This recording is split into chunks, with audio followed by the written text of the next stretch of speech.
एक बार वृंदावन में एक संत थे।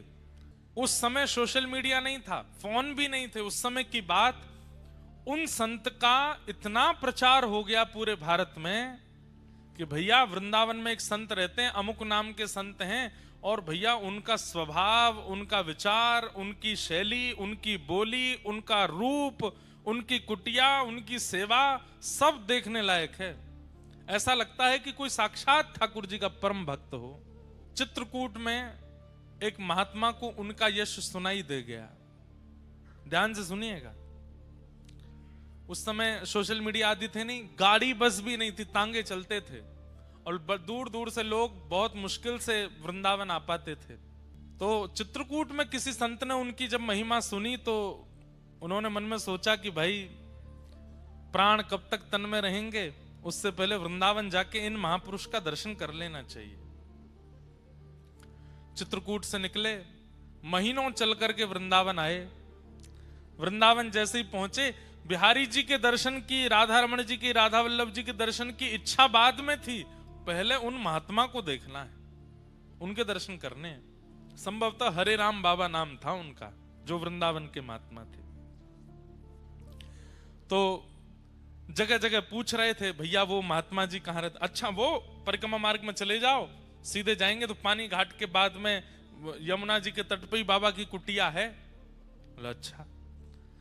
चलते गए, अब पानी घाट पहुंच गए तो पानी घाट पर जाके पूछा, भैया वो बाबा की कुटिया कहाँ है, बाबा की कुटिया कहाँ है? पूछते पूछते एक महात्मा मिले उनको। उन महात्मा से उन्होंने पूछा, सब लोग इधर देखो, ध्यान से सुनो। बोले भैया वो वृंदावन के एक महात्मा, उनकी कुटिया कहाँ है? तो वृंदावन के वो महात्मा बोले, अच्छा उन बाबा के दर्शन करने? बोले हाँ, मैं अभी थोड़ी देर में वहीं जाने वाला हूं, उनके पास ही, आप चाहो तो मेरे साथ चल देना। बोले हाँ भैया, हम तो वैसे भी अपरिचित होंगे तो हमसे तो मिलेंगे भी नहीं, आपका परिचय होगा तो आपके माध्यम से हम मिल लेंगे। तो चित्रकूट के उन महात्मा को एक वृंदावन के महात्मा अपनी कुटिया में ले गए और ले जाके बोले, आप इतनी दूर से चल के आए, कुछ पाया नहीं होगा, भोजन कर लीजिए। हाँ भैया, थोड़ा सा कुछ पवा दो। तो बढ़िया सुंदर टिक्कर बनाए अपने हाथों से, और टिक्कर बना करके सब्जी दाल रोटी जो भी थी सब उनको पवाया। प्रसाद पाने के बाद वो चित्रकूट वाले महात्मा बोले, भैया आप हमारा पेट भर को अब चलें, महात्मा के दर्शन कर लें। बोले अभी तो आपने इतना प्रसाद पाया है, थक गए होंगे, थोड़े पौड़ जाओ, आपके हाथ पैर दबा दूं। अरे नहीं नहीं, हमको नहीं पौड़ना, हमको तो उनके दर्शन करने। अरे 10-15 मिनट ने पौड़ जाओ। पौड़ जाओ मतलब नहीं, लेट जाओ। जबरदस्ती वो चित्रकूट के महात्मा को लिटा दिया। अब उनके पैर दबाने लगे, पैरों में घी की मालिश करें, कभी उनको पंखा जलें, उनके शरीर पर इत्र लगावें, हाथ दबावें, कमर दबावें, कोठा दबावें। वो चित्रकूट के महात्मा तो इतने आनंद में आ गए, सो गए। 20-25 मिनट, आधा घंटा के लिए नींद लग गई। जब आंख खुली तो कोई और महात्मा वहां खड़े थे, वो नहीं थे जो पहले से वहां थे, तो कोई और महात्मा वहां खड़े थे। तो खड़े हुए, अरे भैया वो कहाँ है बाबा जिनकी कुटिया है? बोले वो ठाकुर जी की सेवा में गए अंदर।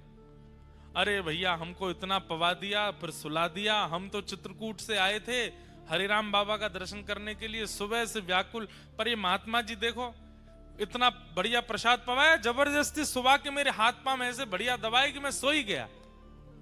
तो दूसरा महात्मा हंसने लगा, बोले आप जिनकी कुटिया में बैठे हैं और जिनके हाथ से प्रसाद पाए, जिनके हाथ से सेवा कराएं, यही हरिराम बाबा हैं।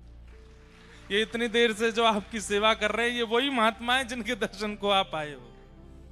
तो चित्रकूट के महात्मा इतने व्याकुल हो गए, चरणों में गिर गए। बोले बाबा, हमने आपसे पूछा हरिराम बाबा के यहाँ जाना है, तो आप बोले कि हम भी वहीं जाएंगे, आ जाओ कुटिया में चलो। क्यों किया आपने ये सब? बोले मैं उसी समय बता देता कि मैं ही हरिराम बाबा हूं, तो पता लगने के बाद अब आप मेरे चरणों में हो। पता लगने से पहले मैं आपके चरणों में था, आपके चरण दबाने का, आपको प्रसाद पवाने का, आपकी सेवा करने का ये अवसर मुझे कैसे मिलता? इसलिए मैंने अपना परिचय नहीं दिया।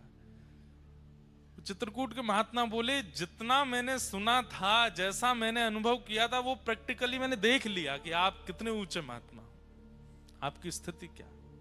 तो वैष्णव भक्त की क्रिया, भक्त का व्यवहार, स्वभाव उसका परिचय दे देता है कि वो कैसा वैष्णव है। सामान्य संसार की तरह आपका व्यवहार है तो आप कोई वैष्णव नहीं हो, आपके व्यवहार में कुछ अलग होगा।